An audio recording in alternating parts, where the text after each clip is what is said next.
সিরিয়ায় আসাদের সম্প্রদায়ের গ্রামে হামলা, নিহত 10। সিরিয়ার হামা প্রদেশের আরজা গ্রামে বন্দুকধারীদের হামলায় 10 জন নিহত হয়েছে, যার মধ্যে ক্ষমতাচ্যুত প্রেসিডেন্ট বাশার আল আসাদের আলাউইতে সম্প্রদায়ের সদস্যরা রয়েছে। একটি পর্যবেক্ষক সংস্থা শনিবার এই তথ্য জানিয়েছে। ব্রিটেন ভিত্তিক সিরিয়ান অবজারভেটরি ফর হিউম্যান রাইটসে জানিয়েছে, শুক্রবারের হামলায় আলাউইতে সম্প্রদায়ের নাগরিকরা বাস করা উত্তরাঞ্চলীয় হামার আরজা গ্রামে 10 জন নিহত হয়েছে। হামলাকারীরা বাড়ির দরজায় টোকা দিয়ে মানুষের দিকে সাইলেন্সারযুক্ত পিস্তল দিয়ে গুলি করে পালিয়ে যায়। সংস্থার প্রধান রামি আব্দুল রহমান জানিয়েছেন, হামলা শিকারদের মধ্যে একটি শিশু ও এক বৃদ্ধা নারীও রয়েছেন। এছাড়া সিরিয়ার আল ওয়াতান পত্রিকা হামার এক নিরাপত্তা সূত্রের উদ্ধৃতি দিয়ে জানিয়েছে, নিরাপত্তা বাহিনী আরজা অঞ্চলের চারপাশে ঘেরাও করে হত্যাকারীদের ধরার চেষ্টা করছে। হামলায় সাবেক কর্মকর্তা ও সেনা সদস্যরা নিহতদের মধ্যে ছিলেন। একজন স্থানীয় বাসিন্দা জানিয়েছেন, দুটি গাড়িতে 7 জন বন্দুকধারী গ্রামে প্রবেশ করে এবং অস্ত্র পরিদর্শনের অজুহাতে বাড়িগুলোতে হানা দেয়। হামলাকারীরা পুরুষদের বাড়ি থেকে বের করে এনে তাদের হাঁটু গেড়ে বসিয়ে ঠান্ডা মাথায় হত্যা করে। এরপর হামলাকারীরা পালিয়ে যান এবং নিহতদের হামা ন্যাশনাল হাসপাতালে নিয়ে যাওয়া হয়। তারপর লাশগুলো দাফন করা হয়। বাশার আল আসাদকে ডিসেম্বরের প্রথম দিকে উৎখাত করা সিরিয়ার নতুন শাসকরা আশ্বস্ত করার পরও আলাউইতে সম্প্রদায়ের সদস্যরা প্রতিশোধের ভয় পায়। আসাদকে উৎখাতের পর থেকে আলাউইদদের বিরুদ্ধে সহিংসতা বেড়ে গেছে। অবজারভেটরি অন্তত 162টি হত্যাকাণ্ডের খবর জানিয়েছে। খবর পড়ছি আমি ফজলে রাব্বি।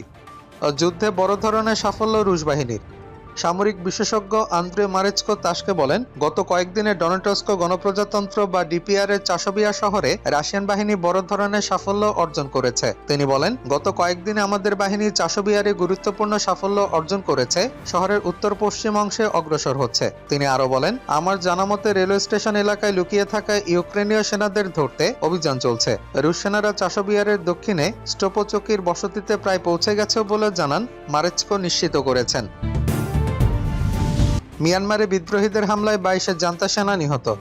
মিয়ানমারের গণতন্ত্রপন্থী জাতীয় ঐক্য সরকারের সশস্ত্র শাখা পিপলস ডিফেন্স ফোর্সের অতর্কিত হামলায় অন্তত 22 জান্তা সেনা নিহত হয়েছে। এই সময় 8 জনকে জীবিত আটক করা হয়। ইরাবতী জানিয়েছে, সবশেষে বৃহস্পতিবারের 30 জানুয়ারি মান্দালয় অঞ্চলের নাটকি টাউনশিপে এ হামলাটি চালানো হয়। এক বিবৃতিতে পিপলস ডিফেন্স ফোর্স বলেছে, সংঘর্ষের পর আমরা ক্যাপ্টেন অংজা মিন সহ জান্তা সেনার 21 জনের লাশ উদ্ধার করেছি। পরে আমরা খবর পাই মেজর ইয়ান লিন অং আহত অবস্থায় পশ্চাৎপসরণের সময় মারা গিয়েছিলেন। আমরা 8 জান্তা সেনাকে আটক করেছি। অং সান সুচির বেসামরিক সরকারকে সেনাবাহিনীর উৎখাতের মধ্য দিয়ে মিয়ানমারে গৃহযুদ্ধ চলছে। দীর্ঘ সংঘাতময় পরিস্থিতিতে জান্তা সরকার চলতি বছর একটি নির্বাচন করার পরিকল্পনা করছে। লড়াই, অর্থনীতি ভেঙে পড়া এবং কয়েক ডজন রাজনৈতিক দল নিষিদ্ধ বা অংশ নিতে অস্বীকার করা সত্ত্বেও নির্বাচন অনুষ্ঠানের জন্য দৃঢ় প্রতিজ্ঞ জান্তা। তবে সামরিক সরকারের বিরোধীরা ভোটে বানচাল করার পরিকল্পনা করছে এবং অন্যান্য দেশকে এই ফলাফলকে স্বীকৃতি না দেওয়ার আহ্বান জানিয়েছে। তারা বলছে, এই নির্বাচন হবে জনগণের ইচ্ছার বিরুদ্ধে। জাতিসংঘের মতে, তীব্র লড়াইয়ের কারণে মিয়ানমার থেকে আনুমানিক 30 লাখ মানুষ বাস্তুচ্যুত হয়েছে। দেখা দিয়েছে ব্যাপক খাদ্য নিরাপত্তাহীনতা। দেশটির জনসংখ্যার 1/3 এখন মানবিক সহায়তা প্রয়োজন। রাশিয়ার সঙ্গে যুদ্ধবিরতির পরে ইউক্রেনের নির্বাচন চায় যুক্তরাষ্ট্র। রাশিয়ার সঙ্গে যদি আগামী কয়েক মাসের যুদ্ধবিরতি হয়, তাহলে এ বছরের শেষের দিকে ইউক্রেনের নির্বাচন আয়োজন দেখতে চায় যুক্তরাষ্ট্র। প্রেসিডেন্ট ডোনাল্ড ট্রাম্পের শীর্ষ কর্মকর্তা কেট কেলগ বার্তা সংস্থা রয়টার্সকে এ তথ্য জানিয়েছেন। তিনি ট্রাম্পের রাশিয়া ইউক্রেন বিষয়ক বিশেষ দূত হিসেবে কাজ করছেন। 2022 সালে ফেব্রুয়ারিতে রাশিয়া ইউক্রেনে হামলা করার পর দেশটিতে মার্শাল ল জারি করেন প্রেসিডেন্ট ভলোদিমির জেলেনস্কি। এরপর আর কোনো নির্বাচন হয়নি। তবে যুদ্ধবিরতি শেষে নির্বাচন হতে হবে বলে মন্তব্য করেছেন কেট কেলগ। তিনি শনিবার 1 ফেব্রুয়ারি রয়টার্সকে বলেন, যুদ্ধের সময় বেশিরভাগ গণতান্ত্রিক দেশ নির্বাচন হয়। আমি মনে করি ইউক্রেনের নির্বাচন আয়োজন করা গুরুত্বপূর্ণ। এটি খাঁটি গণতন্ত্রের সৌন্দর্য, যেখানে একের অধিক প্রার্থী প্রতিদ্বন্দ্বিতা করছে। ট্রাম্প এবং কেট কেলগ উভয়ই বলেছেন তারা রাশিয়া ইউক্রেনের মধ্যে যুদ্ধবিরতি চুক্তির পরিকল্পনা নিয়ে কাজ করছেন। তবে দ্বিতীয় বিশ্বযুদ্ধের পর ইউরোপে শুরু হওয়া সবচেয়ে প্রাণঘাতী যুদ্ধ বন্ধে কী ধরনের পরিকল্পনা তারা করছেন সে ব্যাপারে কোনো ধারণা দেননি। রাশিয়ার সঙ্গে ইউক্রেনের যুদ্ধবিরতির প্রাথমিক শর্ত হলো দেশটিতে নির্বাচন আয়োজন করতে হবে। তারা এখন এদিকটাই জোর দিচ্ছেন। এছাড়া স্থায়ী যুদ্ধবিরতির আগে কিয়েভ মস্কোর মধ্যে অস্থায়ী কোনো যুদ্ধবিরতি করা যায় কিনা সেটিও চেষ্টা করছেন তারা। বিষয়টির সঙ্গে সংশ্লিষ্ট সূত্র জানিয়েছেন, নির্বাচনের মাধ্যমে ইউক্রেনের যিনি নতুন প্রেসিডেন্ট হবেন তিনি রাশিয়ার সঙ্গে দীর্ঘকালীন যুদ্ধবিরতি নিয়ে আলোচনা করতে পারবেন। যুক্তরাষ্ট্রের এই প্রস্তাব ইউক্রেন কিভাবে নেবে সে বিষয়টি স্পষ্ট নয়। তবে দেশটির প্রেসিডেন্ট ভলোদিমির জেলেনস্কি জানিয়েছেন, যুদ্ধ থামলেও এবছর তাদের নির্বাচন আয়োজন সম্ভব নয়। এছাড়া রাশিয়া আবারও ইউক্রেনে হামলা চালাবে না এমন নিশ্চয়তা চান তিনি। পাকিস্তানি সেনাবহরে অজ্ঞাত হামলা, নিহত 18। পাকিস্তানের বেলুচিস্তান প্রদেশে অতর্কিত হামলায় আধা সামরিক বাহিনীর 18 সেনা নিহত হয়েছেন। এছাড়া আহত হয়েছেন আরও 3 জন। শনিবার 1 ফেব্রুয়ারি বার্তা সংস্থা এএফপিকে এ তথ্য জানায় পুলিশের স্থানীয় কর্মকর্তারা। পুলিশের এক কর্মকর্তা জানান, সন্ত্রাসীদের হামলায় গাড়িতে থাকা 17 জন এবং তাদের বাঁচাতে যাওয়া আরেক সেনা প্রাণ হারান। মানগোচা শহরের কাছে রাস্তা বন্ধ করে নিরস্ত্র ফ্রন্টিয়ার কর্পসের সেনাদের বহনকারী গাড়িতে 70 থেকে 80 জন সশস্ত্র সন্ত্রাসী হামলা চালায় বলে জানান তিনি। পাকিস্তানের প্রেসিডেন্ট আসিফ আলী জারদারির নিরাপত্তা বাহিনীর 18 সদস্যের মৃত্যুতে গভীর শোক ও দুঃখ প্রকাশ করেছেন। প্রেসিডেন্ট কার্যালয়ের প্রেস বিজ্ঞপ্তিতে জানানো হয়, তিনি শহীদদের প্রতি শ্রদ্ধা জানিয়েছেন এবং তাদের উচ্চ মর্যাদার জন্য প্রার্থনা করেছেন। একই সঙ্গে শোক সন্ত্রস্ত পরিবারগুলো ধৈর্য ধারণের জন্য প্রার্থনা করেছেন। এই ঘটনায় এখন পর্যন্ত কেউ দায় স্বীকার করেনি। পাকিস্তানে আন্তঃবাহিনী জনসংযোগ পরিদপ্তর বা আইএসপিআর 18 সেনার মৃত্যুর বিষয়টি নিশ্চিত করেছে। তারা আরও জানান, বেলুচিস্তানে পৃথক অভিযান চালিয়ে 23 সশস্ত্র সন্ত্রাসীকে হত্যা করা হয়েছে।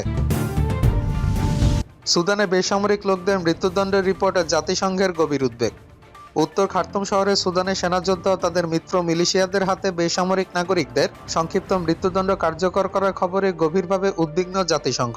জাতিসংঘের মানবাধিকার বিষয়ক প্রধান ভলকার তুর্ক শুক্রবার 31 জানুয়ারি এক বিবৃতিতে বলেছেন, ইচ্ছাকৃতভাবে কোনো বেসামরিক নাগরিক বা সরাসরি যুদ্ধে অংশ না দেওয়াদের মৃত্যুদণ্ড কার্যকর করাটা যুদ্ধাপরাধ। জাতিসংঘের মতে 2023 সালে এপ্রিল থেকে সুদানের সেনাবাহিনী বা এসএএফ এবং আধা সামরিক বাহিনী র্যাপিড সাপোর্ট ফোর্সেস বা আরএসএফ এর মধ্যে যুদ্ধে কয়েক হাজার মানুষ নিহত হয়েছে। আর যুদ্ধে 1,20 লাখেরও বেশি মানুষ বাস্তুচ্যুত হয়েছে এবং লাখ লাখ মানুষ এখন দুর্ভিক্ষের দ্বারপ্রান্তে। জাতিসংঘের মানবাধিকার দপ্তর জানিয়েছে, 25 জানুয়ারি এসএএফ এলাকাটি নিয়ন্ত্রণ ফিরে পাওয়ার পর থেকে এসএএফ সংশ্লিষ্ট যোদ্ধা ও মিলিশিয়াদের কারণে 7টি পৃথক ঘটনায় এক নারী সহ অন্তত 18 জন নিহত হওয়ার বিষয়টি তারা যাচাই করে দেখেছে। এতে বলা হয়, আলজাইলি তেল শোধনাগারের আশেপাশে এসব ঘটনায় নিহতদের বেশিরভাগই সুদানের দারফুর বা কর্দফান অঞ্চলের সাধারণ বাসিন্দা।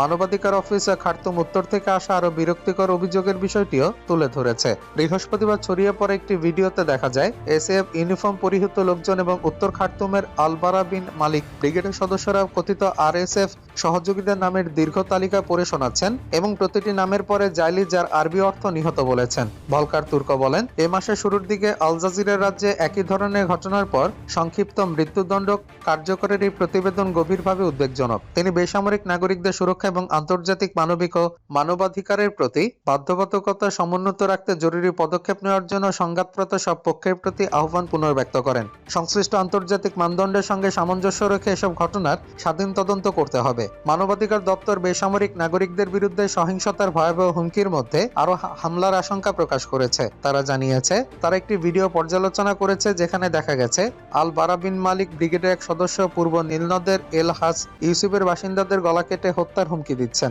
গত 24 জানুয়ারি এল ফাশের একটি প্রসূতি হাসপাতালে ড্রোন হামলায় অন্তত 67 জন নিহত, 19 জন আহত হয়। ভলকার তুর্ক বলেন, বেসামরিক নাগরিক ও বেসামরিক বস্তুর উপর ইচ্ছাকৃত হামলা ঘৃণ্য। এই ধরনের হামলা আন্তর্জাতিক মানবিক আইনের গুরুতর লঙ্ঘন এবং এতে যুদ্ধাপরাধ হিসেবে গণ্য হতে পারে। আরও শক্তিশালী হচ্ছে মিয়ানমারের বিদ্রোহীরা। মিয়ানমার জান্তার ক্ষমতা গ্রহণের চতুর্থ বর্ষপূর্তি 2021 সালে 1 ফেব্রুয়ারি, অর্থাৎ এই দিনেই অং সান সু চির নির্বাচিত সরকারকে উৎখাত করে ক্ষমতা দখল করেছিল দেশটির সামরিক বাহিনী। কিন্তু বর্ষপূর্তির এই দিনে রাজধানীর কথাও নেই কোনো জাঁকজমক বা উৎসবের আমেজ। বরং একদিন আগে শুক্রবার রাতে দেশের জরুরি অবস্থার মেয়াদ আরও 6 মাস বাড়ানোর কথা ঘোষণা করা হয়েছে।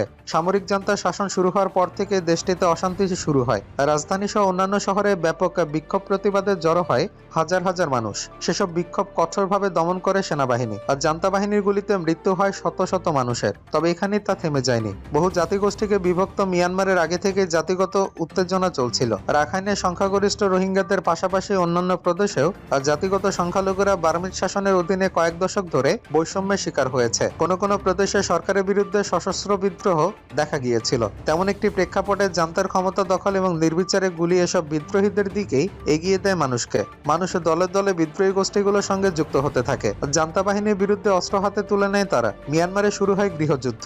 1.5 বছরের গৃহযুদ্ধে ইতোমধ্যে অনেকগুলো শহরে জান্তা বাহিনীর পতন ঘটেছে। দেশের 60% বেশি এলাকা দখল করে নিয়েছে সশস্ত্র বিদ্রোহী গোষ্ঠীগুলো। বিশেষ করে বাংলাদেশে লাগোয়া রাখাইন সহ সীমান্তবর্তী প্রদেশগুলো এখন জান্তার সেনামুক্ত। জান্তা ক্ষমতা গ্রহণের 2.5 বছরের মাথায়, অর্থাৎ 2022 সালের নভেম্বর থেকে দেশটির 3 বিদ্রোহী গোষ্ঠী তাং ন্যাশনাল লিবারেশন আর্মি বা টিএনএলএ, আরাকান আর্মি বা এএ এবং Myanmar national Democratic alliance army বা এমএন এনডিএএ জোটবদ্ধ হয়। নতুন এই জোট থ্রি ব্রাদারহুড অ্যালায়েন্স নামে সামরিক জান্তা সরকারের বিরুদ্ধে অভিযান শুরু করে। অভিযানের পোশাকি নাম ছিল অপারেশন 1027। পরবর্তী সময় জান্তা বিরোধী যুদ্ধে সামিল হয় চীন ন্যাশনাল আর্মি বা সিএনএ, চায়নাল্যান্ড ডিফেন্স ফোর্স বা CDF, Kachin liberation defence force বা কেএলডিএফ এবং সূচি সমর্থক স্বঘোষিত সরকার ন্যাশনাল ইউনিটি গভর্নমেন্টের সশস্ত্র বাহিনী পিপলস ডিফেন্স ফোর্স বা পিডিএফ। মায়ানমারে গণতন্ত্রপন্থী শক্তি স্বঘোষিত সরকার ন্যাশনাল ইউনিটি গভর্নমেন্ট আর জান্তা বিরোধী রাজনৈতিক দল শান স্টেট প্রোগ্রেস পার্টি এবং তাদের সশস্ত্র শাখা বিদ্রোহী গোষ্ঠীগুলোর প্রতি সমর্থন জানায়। বিদ্রোহীদের মদতপুষ্ট রাজনৈতিক গোষ্ঠী দ্য ইউনাইটেড ওয়া স্টেট পার্টি বা ইউডব্লিউএসপি ইতোমধ্যে কয়েকটি প্রদেশের সমান্তরাল সরকার পরিচালনা শুরু করে দিয়েছে। থাইল্যান্ডে নির্বাসিত মিয়ানমারের গণতন্ত্রপন্থী নাগরিকদের পরিচালিত সংবাদ মাধ্যম ইরাবতী বিদ্রোহীদের পক্ষে প্রচার চালাচ্ছে। এই পরিস্থিতিতে কোণঠাসা জান্তা কার্যত বাধ্য হয়ে উৎসব পালনের পথে হাঁটছে না বলে মনে করছেন রাজনৈতিক পর্যবেক্ষকদের একাংশ। বস্তুত রাজধানী নাইপিদা, প্রধান শহর ইয়াঙ্গুন এবং আরো কিছু বড় জনপথের শিল্পাঞ্চলেই এখন জান্তা বাহিনীর গতিবিধি সীমাবদ্ধ হয়ে পড়েছে। কিন্তু বিদ্রোহী জোটে সে এলাকাগুলো সহজে দখল করতে পারবে কিনা তা নিয়ে সন্দিহান সামরিক বিশেষজ্ঞদের একাংশ।